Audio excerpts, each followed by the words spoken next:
Vamos brincar de meça com isto. Neste jogo, as crianças fazem uma estimativa da própria altura usando objetos comuns da casa. A estimativa, ou um palpite razoável, é uma ideia fundamental na matemática. Usamos estimativas para verificar se os resultados parecem corretos e para tomar decisões quando não podemos medir algo diretamente.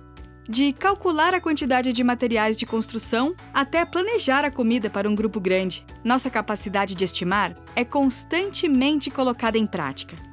Para jogar meça com isto, você vai precisar primeiro de uma coleção de objetos que tenham todos o mesmo tamanho, como canetinhas, talheres, cartas de baralho ou pastas. As crianças vão estimar a altura delas usando esses objetos, mas mais tarde também pode ser divertido pegar uma fita métrica ou régua para mostrar como podemos medir as coisas em polegadas e centímetros. Para jogar, primeiro separe os materiais. Neste caso, vou usar canetinhas e dizer: vamos adivinhar ou estimar qual é sua altura usando esses materiais. Quantas devemos colocar no chão para ficarem da sua altura? Peça à criança para alinhar no chão o número de objetos que ela acha que corresponde à sua altura.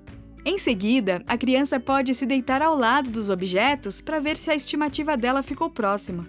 Você pode fazer perguntas como: a sua estimativa chegou perto? Ah, ela foi igual, maior ou menor que a sua altura, hein? Quanto a mais ou a menos você acha que precisamos para atingir a sua altura? Quando as crianças já estiverem mais à vontade com a ideia de estimar, elas podem jogar também com barbante ou fita adesiva, o que é mais desafiador para suas habilidades visoespaciais. Se houver uma fita métrica disponível, você pode medir a altura em unidades padrão, como polegadas e centímetros, para familiarizá-las com esse tipo de medida. E você não precisa se limitar somente à altura. Vocês podem estimar e depois medir todos os tipos de objetos usando esses mesmos materiais ou outros diferentes. Neste jogo, as crianças estão aprendendo a fazer palpites razoáveis e a comparar os tamanhos de diferentes objetos. Conversar sobre essas ideias apoia o senso das crianças de como os objetos se relacionam entre si no espaço.